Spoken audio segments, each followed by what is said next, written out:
Peter Alexander, hello. Hello. I've got your catalogue here. Thank you. This is good. Yeah, it was one of my favourites, I must say. It's a bit of a childhood fantasy to end up on Sesame Street. And how did that happen? Take me back to standing on the stoop in NYC Yeah. in Sesame Street. Well, I do a lot of licensed contracts because of sleepwear obviously goes very well with license, and something that popped into mind was Sesame Street. But because it is such a commercial brand, when I wanted to design the collection, I wanted to do something a little different. So when I was discussing with the licensor, I said, look, I'll take it on, but only if I can shoot the catalogue on Sesame Street.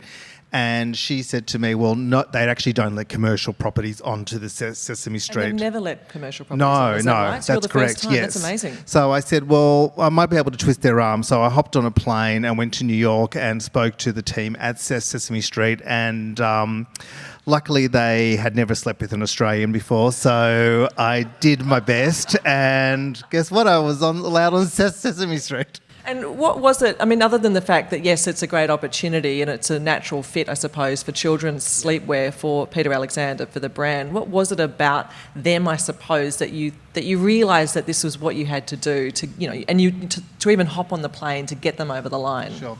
Well, Sesame Street to me, whenever I design or come up with an idea, it's more about lady sleepwear, because lady sleepwear is about 50% of our business. Kids is only about 10. So the idea was to take people back to their childhood. Peter Alexander's all about emotional connection with the design, and Sesame Street does have that emotional connection. So it was about being able to have something that connects with the customers, but also I knew would have great PR value. So PR value for both you and for the absolutely, because yeah. When Sesame Street, I spoke to them, I explained I'm not going to do a cheesy catalogue, I'm going to do a much more fashion editorial which elevates where Sesame Street license normally is, which is in very mass market. So they liked the concept, and they just sort of thought, well, okay, it helps us, it helps him, and we got great PR out of it. We got television in New Zealand, in Australia, just social media. I had all the Muppets talking to my staff. It was half of it was almost the good thing about it was the design that sold really well, but also the PR value.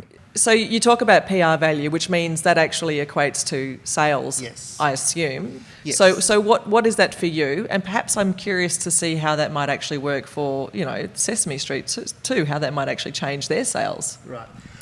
Well, look, I'm in the fashion business, and the fashion industry is an industry, and you have to have targets and sales, and it's not all that design.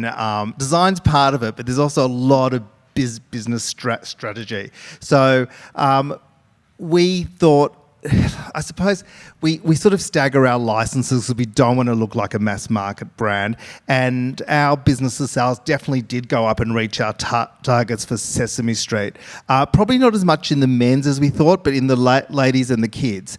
And Sesame Street loved that we interpreted for want of a better word, daggy category, which is sleepwear, into something very high fashion, which you can probably see if you have a look at the catalogue. So it worked for them. They use they use these images worldwide. It's won a lot of campaigns, a lot of awards, and it's been a win-win for them and for us. Merchandising is not uncommon. What makes this different, I suppose, than let's say, there's an animation or a cartoon that comes out and there's a bunch of kids, sleepwear that is then sold through supermarkets, etc. Yeah. What makes this different? What makes this different to me is not only the emotional commitment where I didn't target kids, it's about adults acting like kids, but to me what the Muppets was all about was texture.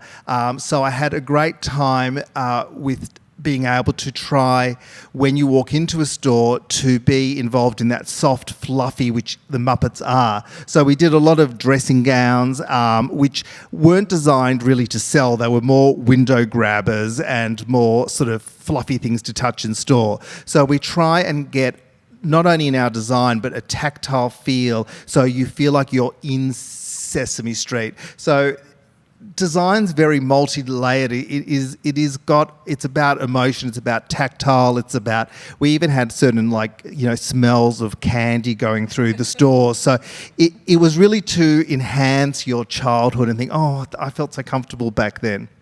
Who's your favourite Muppet, Peter? Well, after them interviewing me, Cookie Monster, I got a crush on Cookie Monster. I didn't realise, but he was great to interview. What I did was I got a cookie and I put Vegemite on it, and I said to him, I bet I've got a cookie that you won't like. And he said, no way. And I gave it to him, and it was a very funny little video. Veggie cookie. Yes, Yeah. and we put it on Facebook, and it went viral, and it was great. It sounds good. Would you do anything differently in hindsight? Probably yes. I don't think I've ever had a collection where I thought, wow, that was perfect. Whenever you look back, you always think, I wish I did this, I wish I did that. We did it perfectly, the PR angle, but design-wise, I don't know if you ask any designer whether they go, yeah, that was perfect. There's always, in hindsight, you always wish I did this. But the way that you managed the marketing, the campaign itself, the thinking around how you're going to sell this product was good, but... Yeah, when you look at individual pieces, because when you design to sell, not only do you have to think about the whole big image, you also have to hold out the piece from the whole fluff and say, is this piece worth $60? Is this piece worth $80? So you have to sort of do two things. You've got to be in the fantasy of fashion and the fluff and the marketing, but you also have to be in the reality of the consumers pulling dollars out of their wallet.